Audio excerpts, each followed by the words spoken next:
Okay, so which law of thermodynamics corresponds to you can't win?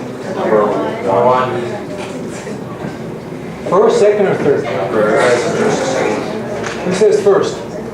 Why do you say the first law?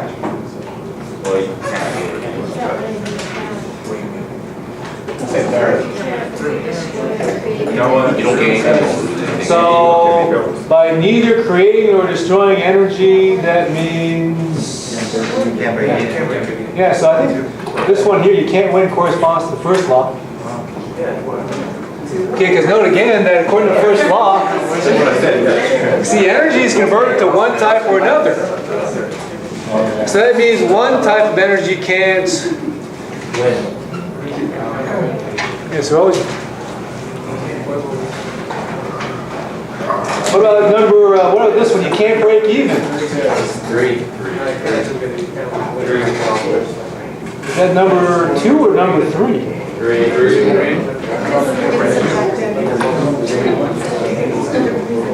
Who says it's number 3? Why do you say it's number 3? Process of elimination. No, well, there's 2 left here, so you're just. Well, you can't quit. The total energy in the universe is increasing, so you can't quit. That's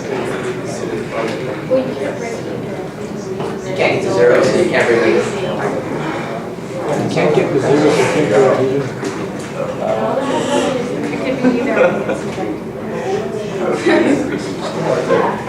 You said you can get 0, it would be breaking the law. The law.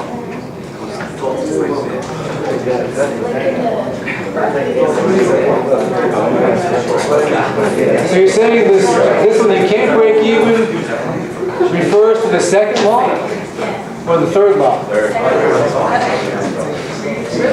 Well, let's look at this one. You can't quit. So which one does this one refer to? You can't quit. Second or third law?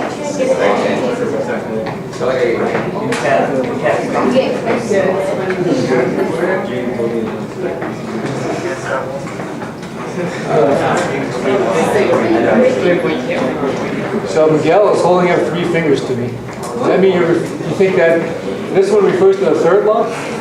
So why do you think, Miguel, that you can't quit refers to the third law? Yeah, because really, you see, for this one here, if a substance at 0 degrees has an entropy of 0, that means that all atomic and molecular motion stops at 0 degrees Kelvin, which means that this is a theoretical temperature which we haven't been able to reach. So I would think that you can't quit refers to the third law, which means that this one, you can't break even, corresponds to the second law. But let's take a close look. So how would you explain that you can't break even refers to the second law then? Mercedes. Well, the universe is always increasing, so you can never necessarily break even. Yeah, that sounds good. Okay, let's actually do one of these problems from the textbook. This is problem 6.104a.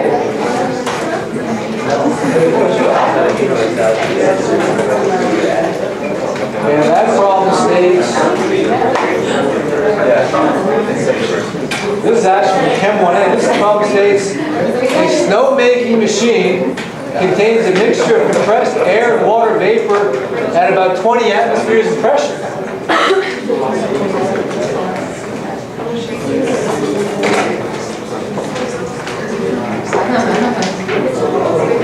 Okay, so you have a snowmaking machine. Here's your snowmaking machine.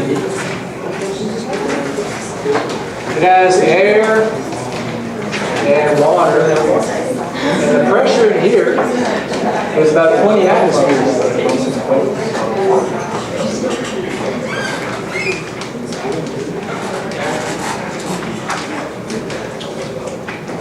Now maybe before we go on, is anyone a skier or likes going up to the snow? Okay, so we'll do this question. Because if there's no skiers, so you don't point to do this question.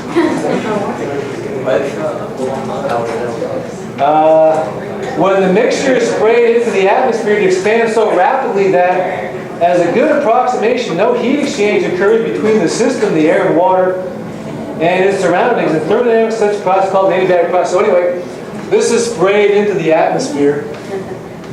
And it says it goes from 20 atmospheres. Now, what's the pressure in the atmosphere? Yes, that's 1 atmosphere. Okay, so this is going to expand rapidly. And it says it expands so rapidly that no heat is exchanged between the systems. So here's our system. And our surroundings is the air. So no heat is exchanged between the system and surroundings. So that means that Q between the system and surroundings is equal to 0. Do a first law of thermodynamics analysis to show how snow is formed under these conditions. So note that we have air and water. Now we know that air, what's the state of matter of air? That's gas. What's the state of matter of water in this case? What do you think it's going to be? Yeah, liquid. Now to make snow, what do you want to happen? You want the water to turn into a, so you want the H2O liquid to turn into H2O solid. Now what's one way to freeze water? Yeah, you need to lower the temperature. We need to temperature has to drop to the freezing point for that to happen. Okay, so do a first law of thermodynamics analysis to explain how the water freezes in the snowmaking process.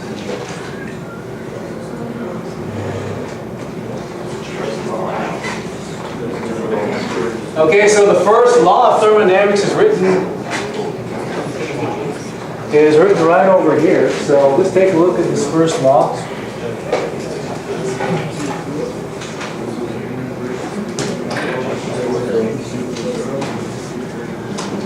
Yeah, so based on what we said over there, Q equals 0.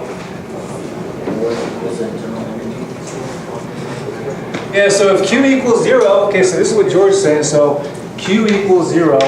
That means that delta E is equal to work.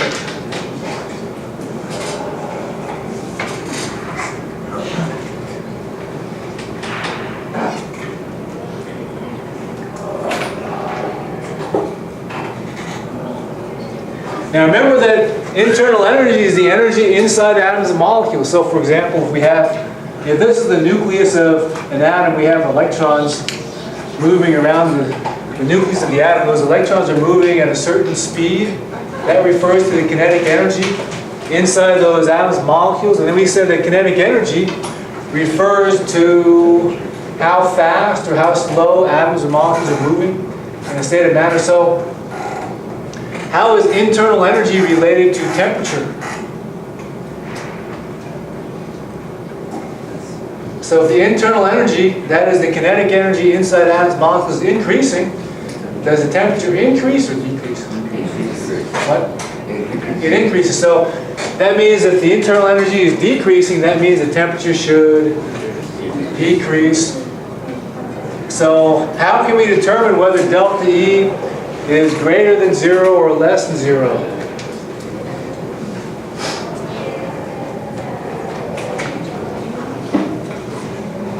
Now we can't measure delta E directly, but we can measure work.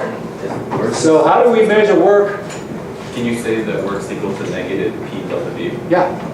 So if work is equal to minus P times delta V, and note that this is an adiabatic process because it says that this expansion is so rapid that no heat is transferred between the system and surroundings. So we have an expansion here. And in an expansion,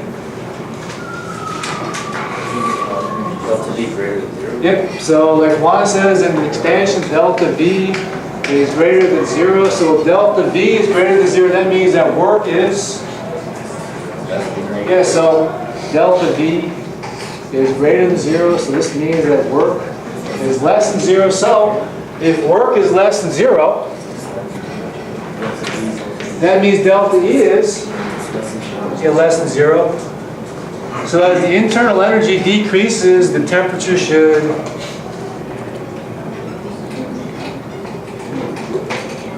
decrease. And as the temperature drops, the water should freeze, and now you've made your nice, fluffy, powdery snow.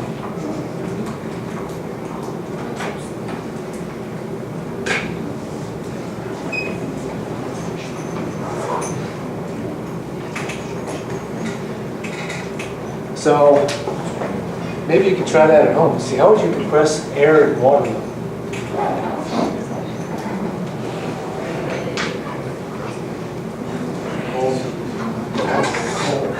Yeah, actually, if you look at part B says if you've ever pumped air into a bicycle tire, you probably noticed a warming effect at the valve stem. Has anyone ever noticed that?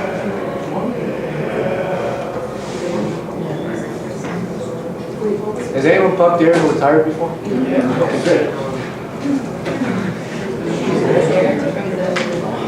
So you notice that either the valve stem gets warm or... Okay, let me draw a little picture. Okay, so here's your bicycle tire.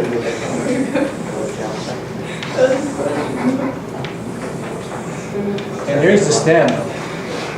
Okay, so you're pumping air into the tire. So so if you notice that the valve stem, as you're pumping air into the tire, gets warm.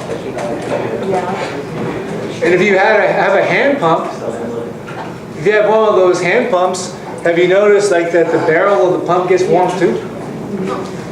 Yeah. Okay, good. And then once you pump air in the tire, if you open this valve, how does the air feel when you let the air out? Is it warm or cold or the same temperature?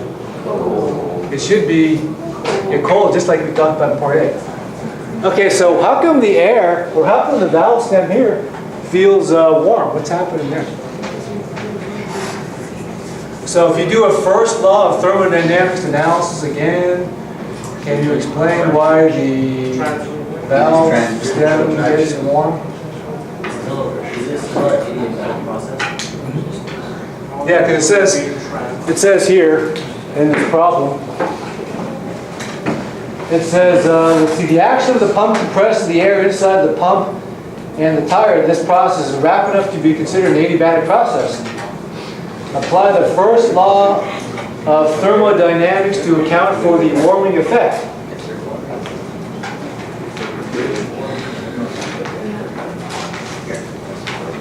So what's happening there? So note that when you're using a pump, this is, yeah, so the pump is, okay, so we can use our piston analogy again. So here's our pump. Okay, so note that you're applying a force to that pump, and what's happening to the air inside here? Okay, so we're compressing the air, which means that delta V Is it going to be greater than 0 or less than 0? Yeah, so delta V is less than 0. So if delta V is less than 0, that means that work is greater than 0. So if work is greater than 0, that means delta E is going to be greater than 0, which means that the temperature should increase.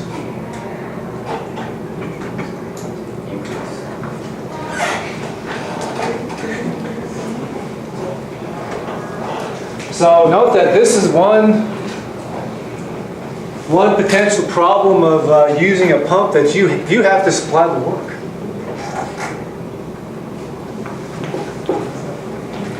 Whereas in this case here, work is being produced. Okay, let's move on. Okay, this is an instant car cooler. So this is an ad I saw in a magazine quite a few years ago. You spray this instant car cooler into a car. So if the air inside your car is really hot, your car's been sitting in a parking lot for a few hours on a really hot day. So the air is really hot in there, so you don't want to sit in that car, because, especially if you have shorts on, because the seats get really hot too. Spray this instant car cooler into the hot car, and the air is cooled from 130 degrees to 77 degrees. Instant car cooler consists of 10% ethanol, 9% water. It's compressed by N2 gas, 2 cans. Basically, it's telling you 2